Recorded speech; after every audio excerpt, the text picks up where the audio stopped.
All right, so the first page just says, hey, before you go any further, there's two things you're going to need to do.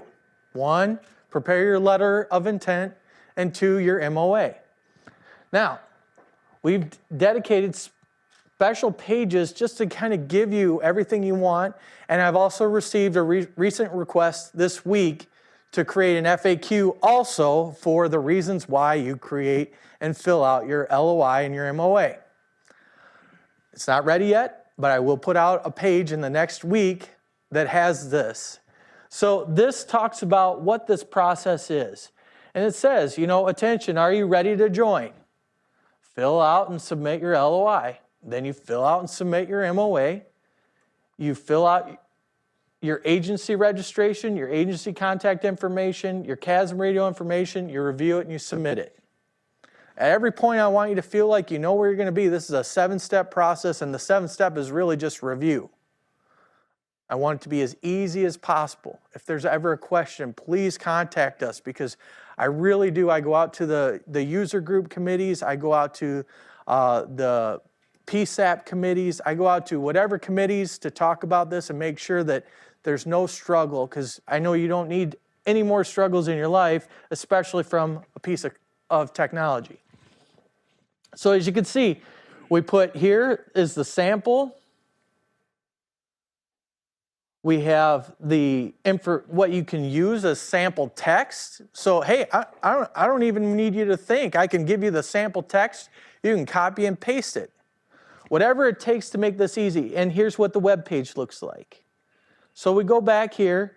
Same thing for the MOA. It has the whole process. It has the sample MOA. It tells you the steps. Easy peasy, I hope. So you come here and say, okay, I know I need to fill these out, so let's go ahead and continue. So here again, I prepared you. Here's sample text if you want to use it. If you don't, then you don't have to. And okay, well, I don't even want to copy and paste. Well, just download the Word file. Guess what? I've already copy and pasted it into a Word document for you.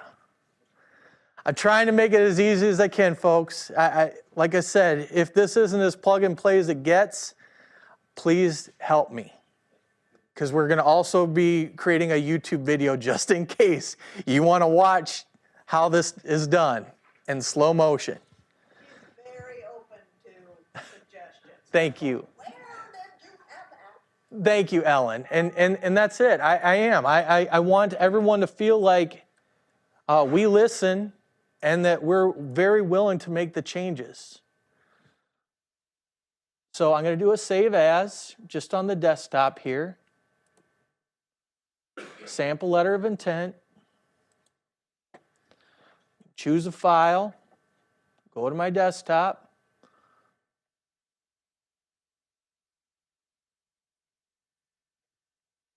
Oh, of course, it didn't save it to my desktop.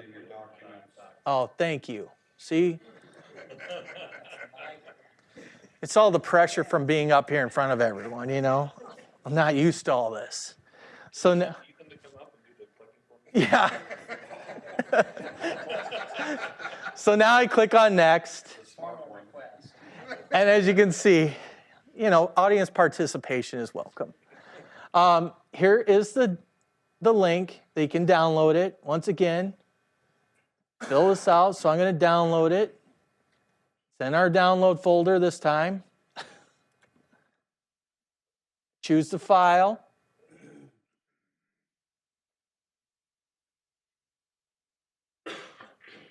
There it is. And then I click on next. Here you select your agency type. Now the reason why the agency types are the way they are is because this is to help us also populate CASM. You may have heard me talk about CASM in the past. So all this stuff, we looked at all these platforms in which we ask you all the time, did you update this information? Did you update that information? And what I did is said, hey, this is crazy. Let's make sure that we're building so that all these platforms can be interchangeable, so I can have you fill out one and hopefully just upload it into the other. So I want you to know we're taking extra steps to reduce the redundancy of you having to fill out things 5 times with the same information. So I'm just going to do local, and we'll do law enforcement. Agency name, Law Central. 1, 2, 3, 4, Justice Lane, of course. In Justice, Iowa, which I don't believe there is one, but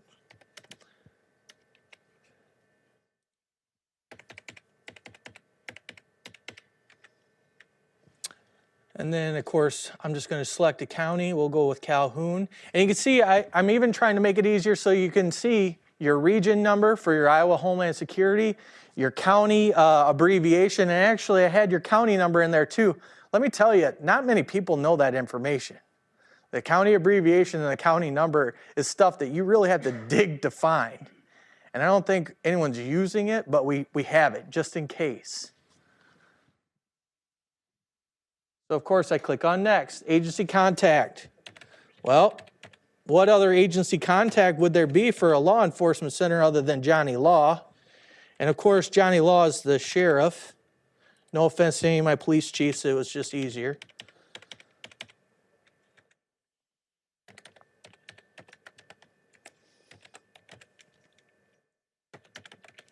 Has anyone seen anything that was extremely difficult you haven't done 10 million times on the internet already so far?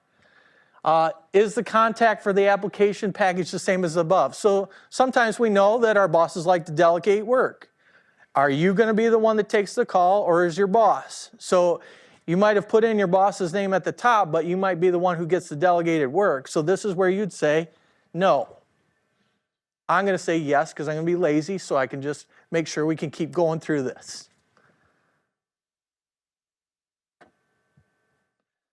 So chasm. Here again, if you know what chasm is, good. If you don't, I can explain it later.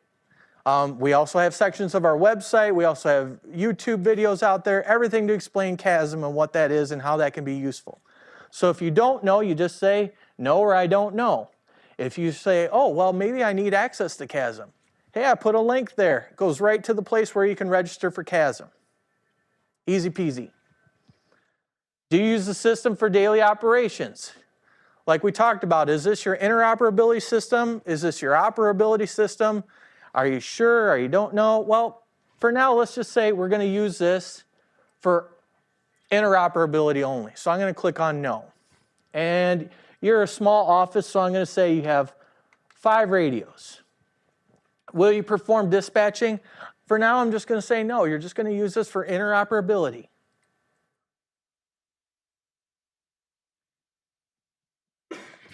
And there's your review step.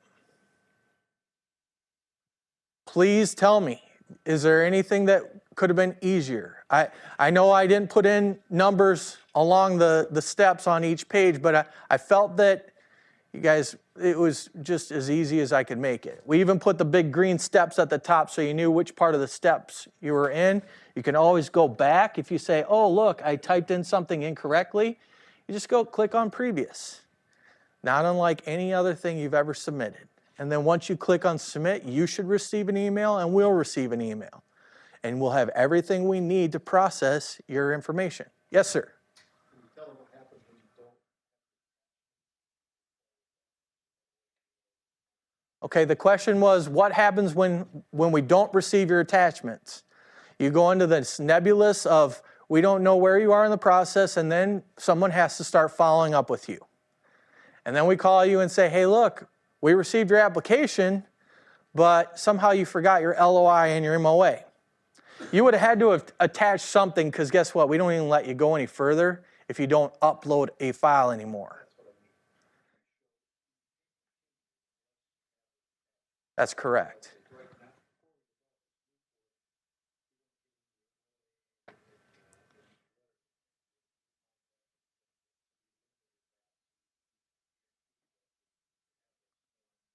So what Chair Lampy is saying for our audience online is that before you would just go through the registration process and then you'd come back and do your LOI and MOA. And we were finding that that process was slowing everyone down. We would get, some of the applications would get stuck because they would not go to the step 2 to submit these. So what you'd be stuck in is a queue that said, hey, I'm step 1 finished, but I didn't do step 2. So that's why this new process, you have to do step 2 first to even register, so that we know, hey, you got the paperwork, and then we just have to review, did you do the paperwork correctly? If not, then we call you and say, hey, do you need some help with your paperwork? But otherwise, that's why this process got completely flipped, because we wanted to make sure that, hey, we put the big red sign that says, are you ready? Okay, yes, I'm ready. Okay, fill out these first. You can't move any further until you fill these 2 documents out. Okay, I did that. Now I got to upload them. Okay, I did that. And so the upload process, just so you know, we made it very simple. So some people were like, well, why don't you restrict the type? Well, I don't want the fire chief from Jewell, Iowa to select to do it as a PDF, and then a deputy sheriff from Polk County to do it as a Word document, and then a police officer from Olwine to do it as a JPEG. However you scan, I don't know what type of scanning software you use. I don't know what format you use. And so just so you know, I took that all into consideration. This is the good part about having a nerdy outreach guy, is I think computer stuff and then I try and make it easy. And I try and make it sensible, in which hopefully you find it as easy as possible. And so that's why we flipped this whole process from step 1, you register, and then you submit the paperwork, to step 1, you submit the paperwork through your registration process. Does that make sense? Does anyone have any questions? Back on your discipline page. Yes. Select your discipline. Yes. And this is kind of an FAQ here. Say, can the emergency management person represent everybody? I've had that question. Or do we have to narrow it down for each agency/user? So the question was, can an emergency manager submit for the entire county or multiple agencies? So the platform is built based on flexibility. You can do that.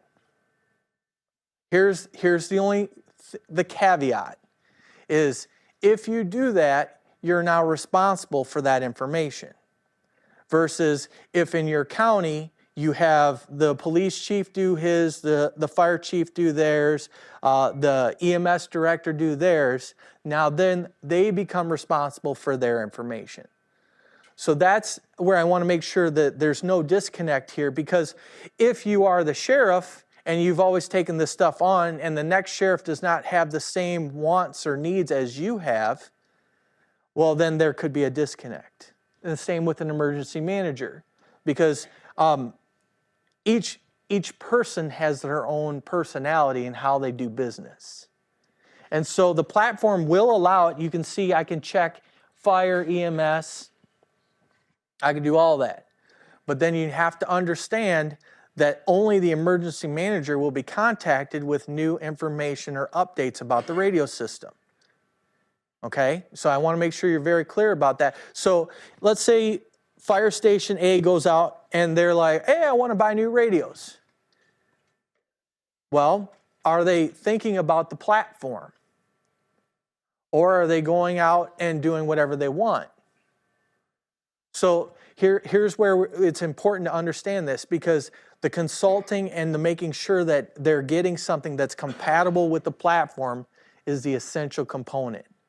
So you're becoming a guardian or a gatekeeper by taking on that position, and they need to understand, before I go do anything, I got to talk to my emergency manager to make sure that we're all going down that interoperability continuum to select compatible equipment that will work at a minimum on the interoperability platform. And that's the whole thing I want you to think about, is when you do that, you take on those responsibilities. And everybody needs to understand you've now assigned those responsibilities to you and you're taking that on.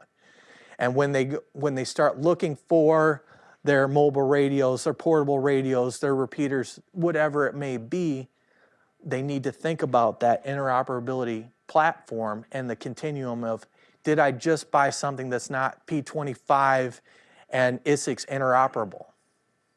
And so that would be the big thing.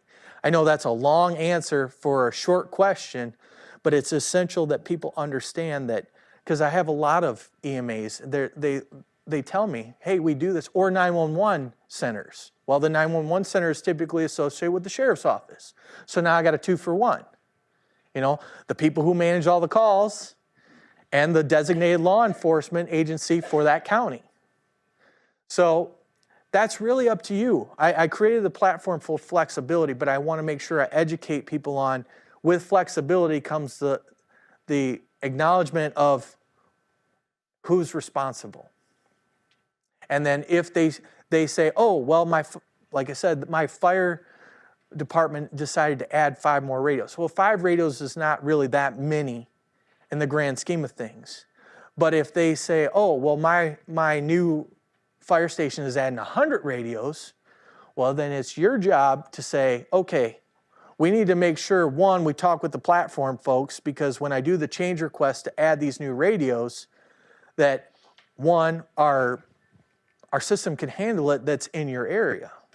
You know, because as you can imagine, well, the system is built towards certain specs. And when you start adding more and more, the capacity in your area gets less and less. So you have to build out more, or you have to plan for that. And that's where the radio team, the user group, the technology committee all do that consulting with you. As when you first come on the system, they say, what are you doing now? What's your future intent? Let's make sure we consult you adequately. And then, as we all know, somebody will luck out and get a grant. They'll be like, yes, we can finally get those radios or new equipment, and we can talk to each other. But we didn't talk to our emergency manager, 911 sheriff, and we went out and bought it on our own. And now we've just done the same thing we've always done, and we siloed ourselves, and we can't talk to anyone. So I hope through those illustrations, it becomes very clear that when you take that on, yes, you can do it. But make sure your agencies understand that, hey, look, you're putting me in a position where you're giving me a lot of responsibility, but with that responsibility, it's a two-way street. You got to respect that you're going to tell me all about your radios, and before you go out and buy extra radios and stuff like that, we got to make sure that the platform will handle it and the technology will support it. I'm on the user group committee. We had one come through and, technician signed it that he was applying for access. So then we in the user group like, well, does your boss know? So we wanted to clarify that there's a good, folks locally are doing, right hand, left hand syndrome here. Clear about on the user group committee when these applications get our. So I'm going to say, as I repeat what you say, my understanding is making sure that you authorized agent to sign for your agency when you submit this. That question has come up, and you want to make sure that, hey, you have the signing authority. When you look at the MOA and the LOI, it kind of indicates that, and if you have suggestions on how we can better indicate that, but the point is, you have to have the power to be able to sign for your agency and agree to this commitment. If you don't, then you give the people in the user group committee a hard time. We're just trying to do everything right the first time. We don't want to. Exactly. Any other questions? Sean, Yes, sir. explain how you get to the join. How you get to the join website. That's an easy, well, once again, I've put it in so many places, I hope that you never struggle to find it. We put it out every month in the newsletter. We put it on the Isics main website. We put it on multiple pages on the Isics website.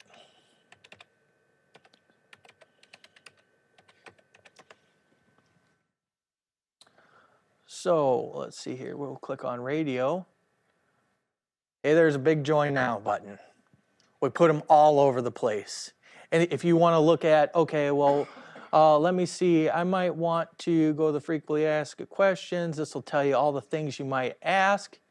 And then, okay, how to join Isics. There it is again, big join now button. We salt and peppered everything with these buttons so that there's hopefully no chance for failure or mitigated chance of failure. How about that? Yes, sir. Is there a breakdown of who's gone through the process, who's approved? Excellent question. The question was, is there a breakdown of who've gone through this? So right now we've been building a map, okay? I can show you the prototype. As we've integrated the new system, I haven't transported all the users over from that table to the new table. But there is a map, and I hope that you will love it when it's finally completed. Right now, this is what it looks like. So this is going to show 9 users. We've had nearly 50 users, and they're all in different stages, okay? And so I've broken it down by region, county, agency discipline, and status of where they are in the process. We're working diligently to make sure that everybody's status is where it needs to be. As you can see right now, no statuses have been assigned because we're moving over the registrants from the previous process. And then on the right here, you can see how many per Homeland Security region. And then if you click on the bubble, it says the agency. I figured that would be what you'd want to see. That's what I was asked. They were like, boy, it'd be really cool if we click on the bubble and see our friends and family that have signed up for this already. Plus, not only that, you can come down here, and these are all filters at the top. So if you want to see the counties, if you want to see agencies, if you want to see disciplines, if you want to see status, you just click on one of those top filters, and there it is. So I wanted to make it real easy for you to make the call to your neighbor and say, hey, I saw the web page. It was really easy to join. What's your experience been so far? Because if your experience is as good as that website, this should be easy and awesome.